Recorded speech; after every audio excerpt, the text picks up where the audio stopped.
श्रीमद् भगवत गीता के पास आपके हर प्रश्न का उत्तर है। चाहे आपकी कोई भी परेशानी हो, कोई भी इच्छा हो, श्रीमद् भगवत गीता आपके हर प्रश्न का उत्तर देती है, आपकी हर समस्या का हल देती है।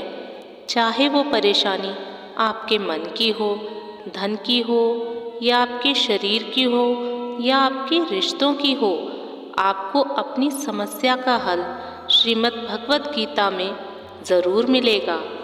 आज हम उसी श्रीमद् भगवत गीता के ऐसे 3 अनमोल उपदेश आपको बताएंगे जो आपकी पूरी ज़िंदगी बदल देंगे। बस आप इन बातों को वीडियो के अंत तक ध्यान से सुनिए। जो भी व्यक्ति इस वीडियो को अंत तक सुनेगा, उसे अपनी ज़िंदगी की हर परेशानी का हल इसमें अवश्य मिलेगा। उसे अपनी ज़िंदगी में जो कुछ भी चाहिए वो उसे ज़रूर मिलेगा।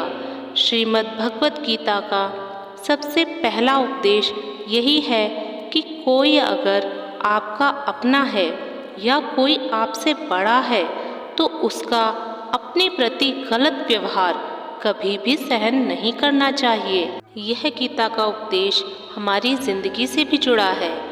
हम भी अपने मन की अधिकतर तकलीफ़ों को यह सोचकर ज़िंदगी भर सहते रहते हैं कि ये तो मेरा अपना है, ये तो मेरा बड़ा है, इसको हम कैसे कुछ कह सकते हैं।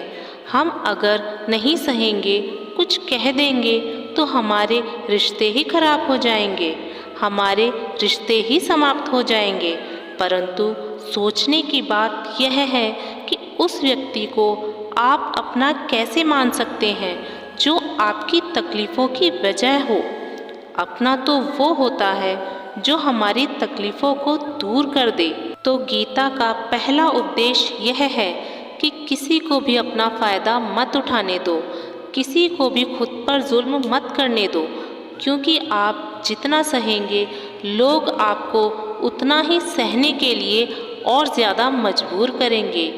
गीता का पहला अध्याय जिसका नाम अर्जुन विषाद योग और दूसरा अध्याय जिसका नाम सांख्य योग है, उसके आरंभ में अर्जुन ने श्री कृष्ण के आगे अपना दुख प्रकट किया है कि हे केशव, मैं कौरवों से कैसे युद्ध कर सकता हूँ, ये सब तो मेरे अपने ही हैं।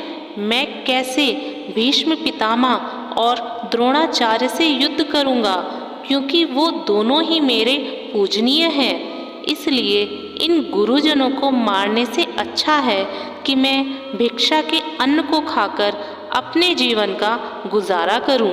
और जिन कौरवों से मैं युद्ध करने जा रहा हूं, वो सब धृतराष्ट्र के पुत्र मेरे भाई ही हैं, मेरे अपने ही हैं। इन सबको मारने से अच्छा है कि मैं सन्यासी बन जाऊं। तो श्री कृष्ण ने कहा कि यहाँ कौन अपना है और कौन पराया है। जो अधर्म करता है उसके साथ युद्ध करना तुझे मोक्ष और मुक्ति देगा। तू अपने इस मन के मोह को त्याग दे, नहीं तो सारा जग तेरी निंदा ही करेगा, तुझे डरपोक कहेगा। बात अपने पराई की नहीं है, बात तो धर्म और अधर्म की है, बात सही और गलत की है। अगर तू गलत को सहेगा, उसका अंत नहीं करेगा, तो गलत करने वाले को और बल मिलेगा, वो और ज़्यादा गलत करेगा। इसलिए मन के मोह को त्याग करके तू युद्ध कर। महाभारत की एक और कहानी भी है। जब अर्जुन के पुत्र अभिमन्यु की युद्ध में मृत्यु हो जाती है, तब अर्जुन बहुत दुखी होता है, रोने लगता है।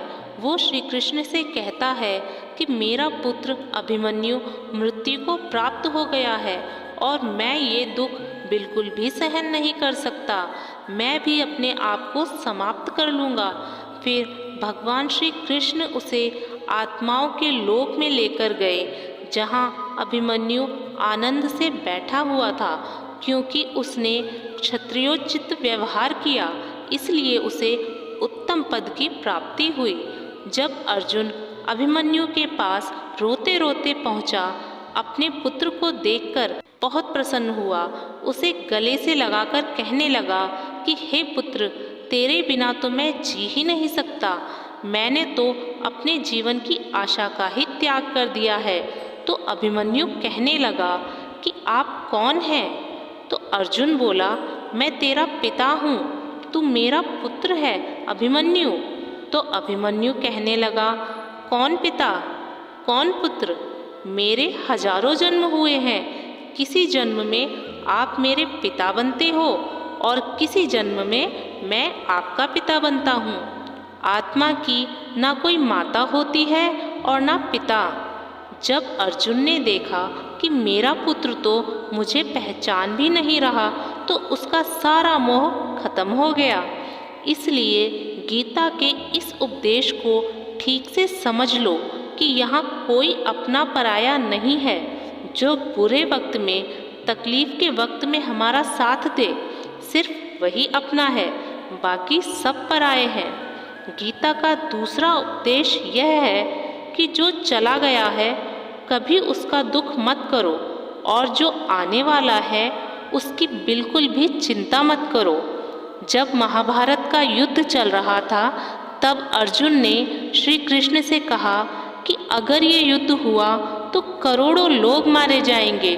जो सैनिक और योद्धा इस युद्ध में मारे जाएंगे उनकी स्त्रियों का क्या होगा? समाज कैसे आगे बढ़ेगा? और भी बहुत सी बातें अर्जुन ने विस्तार से पूछी। तो भगवान श्री कृष्ण ने कहा कि हे अर्जुन, तू बड़ी बड़ी ज्ञानियों जैसी बातें करता है, लेकिन जो सच में ज्ञानी होता है वो जो लोग मर चुके हैं या जा चुके हैं या एक दिन जाने वाले हैं उनकी चिंता नहीं करता, उनका दुख नहीं करता। तेरे हाथों में कुछ नहीं है, तू चाह कर भी कुछ अपनी इच्छा से नहीं कर सकता। जीवन और मरण ये तो प्रकृति की नियति है। इसलिए जो ज्ञानी होता है वो किसी के मरने पर भी रोता नहीं है। ज्ञानी जन ना ही बीते हुए कल का शोक करते हैं और ना ही आने वाले कल की चिंता करते हैं। इसलिए जो होने वाला है वो होकर ही रहता है और जो नहीं होने वाला वो कभी नहीं होगा। ऐसा निश्चय जिसको समझ में आ जाता है उसे कभी कोई चिंता नहीं सताती, कोई दुख नहीं सताता। हमारे सारे दुखों का कारण ही यही है। या तो हम जो वक्त गुजर चुका है उसे सोच सोच कर परेशान होते रहते हैं, या भविष्य की चिंता कर करके खुद को बीमार कर देते हैं।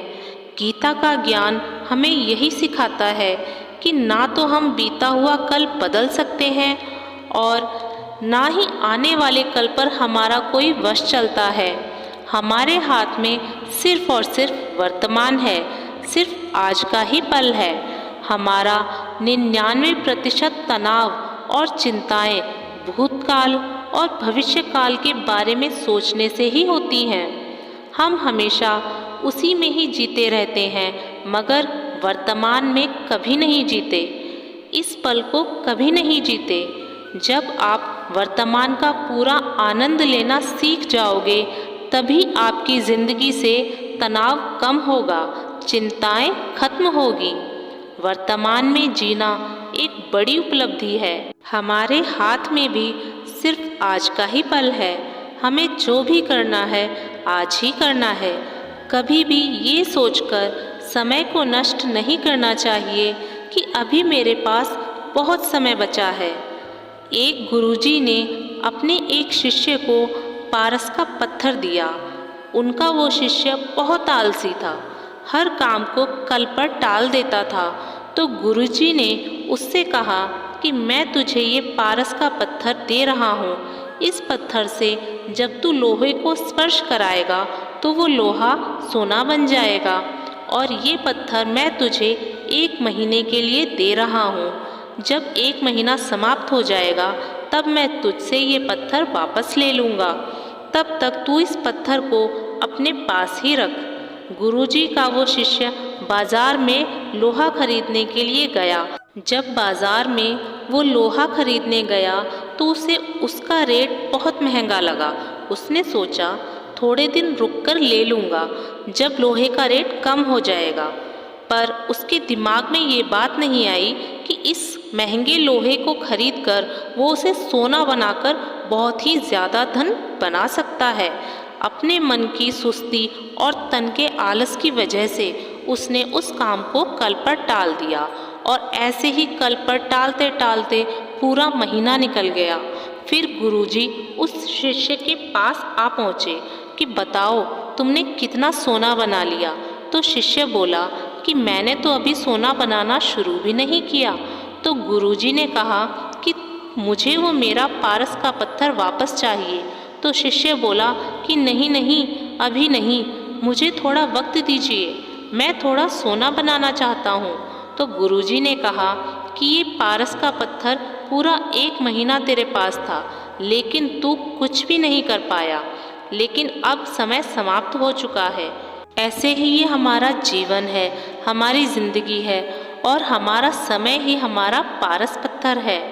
हम समय के एक एक पल से अपने जीवन को सोना बना सकते हैं, लेकिन हमें ये लगता है कि हमारे पास अभी बहुत समय बचा है।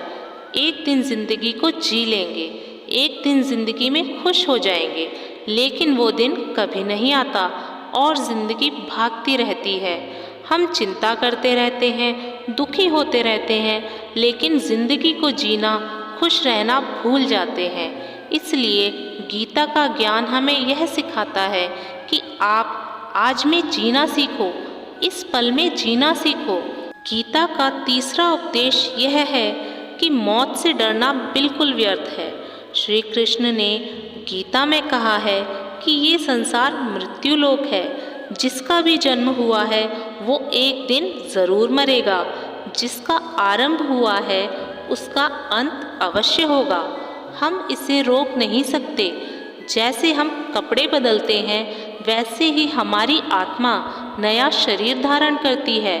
मृत्यु सिर्फ इस जीवन का नया आरंभ है, इस जीवन का अंत नहीं। आत्मा कभी नहीं मरती और ना ही कोई उसे मार सकता है, लेकिन मौत का डर मनुष्य को सबसे ज़्यादा लगा रहता है। मौत का दुख भी मनुष्य को सबसे ज़्यादा होता है। एक पेड़ में 2 पक्षियों का जोड़ा रहता था। उन दोनों को एक दूसरे से बहुत प्रेम था। उन्होंने साथ जीने मरने की कस्में खाई थी। एक दिन वहाँ एक शिकारी आया और उसने एक तीर से मादा पक्षी को मार दिया। तो वो अकेला नर पक्षी बहुत रोने लगा कि मैं तुम्हारे बिना कैसे जी पाऊँगा। तुम्हारी जगह मेरी मृत्यु आ जाती, मेरा जीवन तुमको मिल जाता।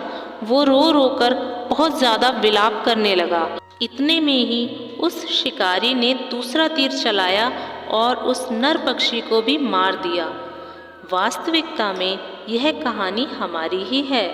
हम भी रोते रहते हैं जब कोई मरता है तो, लेकिन हम यह नहीं समझते कि एक ना एक दिन हमारा भी जीवन समाप्त हो जाएगा। हम भी उसी मृत्यु के पेड़ पर ही बैठे हैं, लेकिन शरीर का मिटना हमारा अंत नहीं है। श्री कृष्ण ने अर्जुन से कहा कि हे अर्जुन, तेरे और मेरे अनंत जन्म हो चुके हैं। तुझे कुछ भी याद नहीं है, लेकिन मुझे सब याद है। जो व्यक्ति इस सत्य को समझ ले कि मैं यहाँ इस संसार में कुछ ही समय के लिए आया हूँ, तो उसकी ज़िंदगी के सारे दुख, सारे झगड़े, सारी चिंताएं समाप्त हो जाएंगी। जब इस संसार से जाना ही है तो दुख किस बात का। एक बार की बात है, पहले के ज़माने में साधु महात्मा लोग पैदल ही यात्रा करते थे। यात्रा करते करते वो एक नगर में पहुँचे तो बहुत थक चुके थे। उस नगर में उन्होंने एक महल देखा और उन्होंने उस महल में जाकर विश्राम करने का सोचा और वो उस महल में जाकर सो गए। जब उस महल में वहाँ का राजा पहुँचा तो उसने अपने पलंग पर उस महात्मा को सोते हुए देखा और उनको सोते हुए देखकर वो बहुत ज़्यादा हैरान हो गया। राजा उस महात्मा से पूछने लगा कि हे महात्मा, आप इस महल में कैसे घुस आए और आप मेरे बिस्तर पर भी सो रहे हो। तो महात्मा कहने लगे कि ये तुम्हारा महल है, मुझे तो लगा ये धर्मशाला है। राजा ने कहा कि आपको मेरा महल धर्मशाला कैसे लगा? तो महात्मा ने राजा से प्रश्न किया कि तुमसे पहले इस महल में कौन रहता था? तो वो राजा बोला कि मुझसे पहले मेरे पिता यहाँ रहते थे और उससे पहले मेरे दादा यहाँ रहते थे। तो महात्मा ने फिर प्रश्न किया कि क्या तुम यहाँ हमेशा रहोगे या तुम्हारे बाद कोई और रहेगा? तो राजा कहने लगा कि मेरे बाद मेरा पुत्र रहेगा। तो महात्मा कहने लगे कि जिस जगह पर रहने वाले बार बार बदल जाते हों उस जगह को घर कैसे कह सकते हैं? वो तो धर्मशाला ही है ना। इसलिए तेरे महल को धर्मशाला समझकर मैं इसमें रात बिताने के लिए आ गया। धर्मशाला जान जग को, जीव सब मेहमान हैं। मोह किसी से मत करो, सब स्वप्न समान है। यदि हम भी इस बात को समझ लें कि हम भी यहाँ कुछ ही समय के लिए आए हैं, आनंद करने के लिए आए हैं, खुश रहने के लिए आए हैं, तो हमारे सारे दुख ही समाप्त हो जाएंगे। जब हम अपना मोह यहाँ जमा लेते हैं कि ये मेरा है, इसे मैं छोड़ नहीं सकता, इसके बिना मैं जी नहीं सकता, तो हमारा जीवन दुखों से भर जाता है। इसलिए जीवन में मृत्यु का भय त्याग करके जीवन का प्रतिपल आनंद लेना चाहिए। आज की इस वीडियो से अगर आपने कुछ भी सीखा है तो इस वीडियो को अधिक से अधिक शेयर कीजिए, जिससे अन्य लोग भी इसका लाभ उठा सकें। इसी तरह की और ज्ञानवर्धक वीडियो को सुनने के लिए चैनल को सब्सक्राइब ज़रूर करें। जल्द ही मिलते हैं अगली किसी ज्ञानवर्धक वीडियो में। तब तक के लिए आप अपना ख्याल रखिएगा। जय श्री कृष्ण।